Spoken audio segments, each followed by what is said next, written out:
Wow.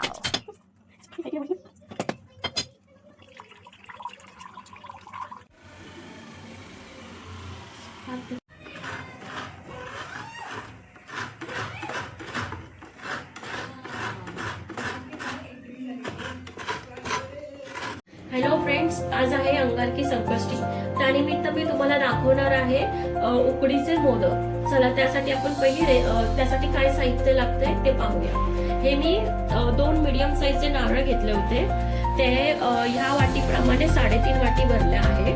त्याच्यासाठी 3.5 वाटीसाठी मी 1.5 वाटी गूळ घेतला आहे. ते पण ह्या कपानेच मेजरमेंट केलं आहे. त्याच्यानंतर याच्यामध्ये अजून टेस्ट येण्यासाठी मी 1 चमचा खसखस, भाजलेली खसखस आणि तीळ घेण्याचं कारण आता मकर संक्रांत येत आहे, तर मागे गणपतीसाठी तिळाचे मोदक सुद्धा बनवले जातात. त्यासाठी मी हे 4 काजू, 4 बदाम छोटे चॉप करून घेतले आहे. सुंठ, वेलची पावडर आणि जायफळ पावडर आणि 1.25 चमचा तूप. चला मग फ्रेंड्स, आपण आता सारण कसं बनवायचं त्याचं सविस्तर पाहूया. त्यासाठी मी ही जाड तळाची कढई घेतली आहे. त्याच्यामध्ये आपण ते पहिलं घेतलेलं 1.25 चमचा तूप मी घालणार आहे. पूर्ण गॅसची फ्लेम कमी ठेवायची किंवा मीडियम ठेवायची. स्टार्टिंगला तूप वितळल्याच्या नंतर त्याच्यामध्ये पहिलं मी हे खोबरं 1-2-3 मिनिटं छान असं परतून घेणार आहे.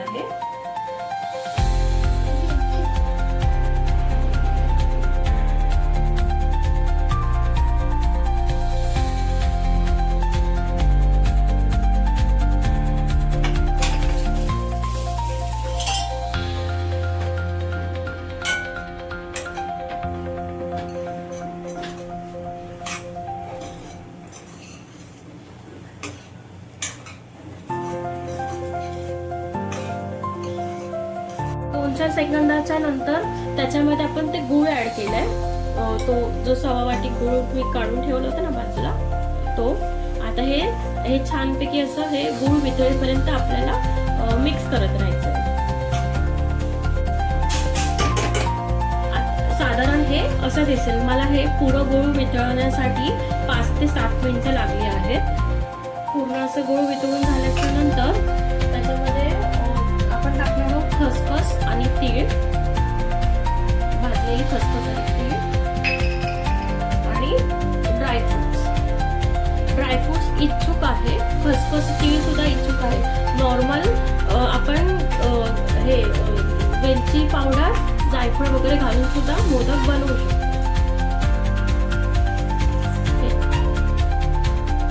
खसखस आणि तीळ ड्रायफ्रूट साधारण मिनिटभर झाला आहे परतून. मग आता आपण गॅसची फ्लेम बंद करू आणि मग ही वेलची, जायफळ आणि सुंठ पावडर टाकून छानपैकी गरम आहे तोपर्यंत छान एकजीव करून घेऊया, मिक्स करून. ते ह्याला सारणाला थोडं छानसं बाइंडिंग येण्यासाठी 1 चिमूटभर मी हे तांदळाची पिठी ऍड करते त्याच्यामध्ये, म्हणजे छान असं त्याला बाइंडिंग येईल. म्हणजे ज्यांचं जास्त गूळ खूप असं पातळ असतं, मग ते शिजेपर्यंत सारण कसं कडक होतं. मग ते लवकर हे ऑब्झर्व करण्यासाठी थोडी तांदळाची पिठी हे करायची, टाकायची त्याच्यामध्ये. आणि अशा प्रकारे आपलं हे सारण रेडी झालंय. मोदकाची उकड काढण्यासाठी आपल्याला लागणार आहे 2 वाटी तांदळाचं पीठ.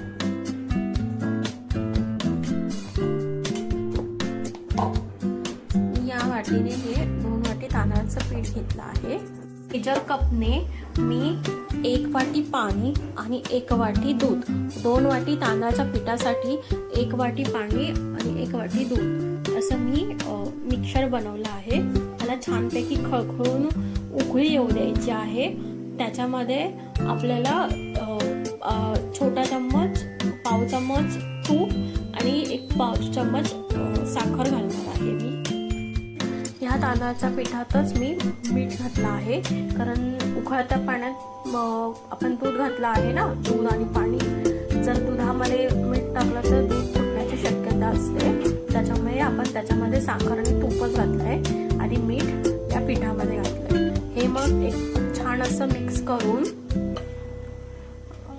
पीठ पाण्याला, दुधाला चांगली उकळी आली पाण्याला छान अशी खळखळून की मग गॅस कमी करायचा.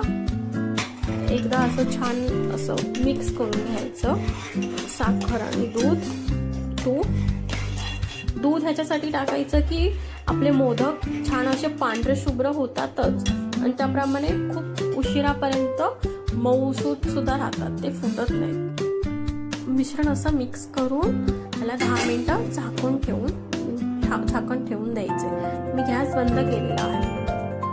नंतर जसं हाताला सोसवेल तेवढं थंड झालं की मग हळूहळू हे करून मळायला घ्यायचं, म्हणजे ते गोळा करायला घ्यायचंय. कारण जर हाताला जास्त चटका लागत असेल तर थोडा थंड पाण्यात हात घालून असं मळायचं, म्हणजे जास्त चटका पण नाही. आता हे तुम्हाला कोरडं वाटतंय पण हे कोरडं नाहीये. पूर्ण एकजीव झाला ना की ते खूप असं नरम होणार, कारण का आपल्याला हे गोळा करून 15 मिनिटासाठी रेस्टसाठी ठेवायचं. असं एकजीव करून घ्यायचं त्याला पिठाला आणि मग पाहिजे तर तुम्ही थोडंसं तूप लावून त्याला रेस्ट करायला ठेवू शकता. कारण का नंतर परत आपल्याला थोडं वळायचंच आहे. मग आपण हे असं तूप लावून थोडं 15 मिनिटासाठी रेस्ट करूया. हे तुम्हाला घट्ट दिसतंय पण थोड्या वेळाने तुम्ही आता बघाल ना ते छान पातळ होत. हे पीठ असं आपल्याला पूर्ण अखंड पीठ जमत नसेल तर थोडं थोडं पीठ घेऊन छान असं कुठेही क्रॅक्स न हे झाले म्हणजे आपला पिठाचं पीठ छानपैकी तयार झालं. असं छान एकदम मऊसूद आलं पाहिजे. आता आपण काही जणांना पिठाने जमतं, काही जणांना तूप किंवा तेल लावून पाऱ्या करायला जमतात. तर मी या मशीनवर करते कारण का ती एकसंगती होते आणि त्याच्यामुळे हे पुरी प्रेसरने करते कारण का त्या एकसारख्या होतात.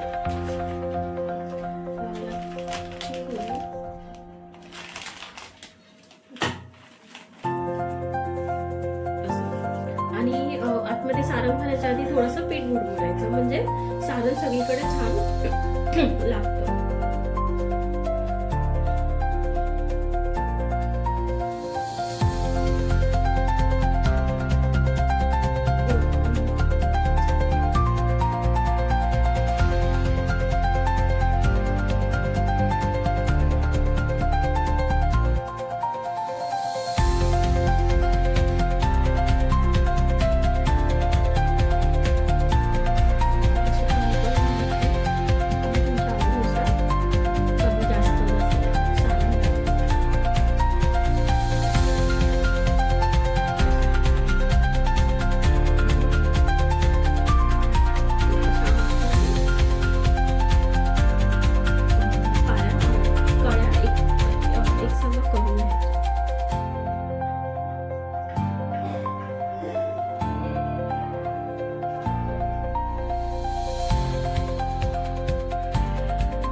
केशर टॉपिंगला लावायचं सजावटीसाठी आणि मग लो टू मिडियम फ्लेमवरती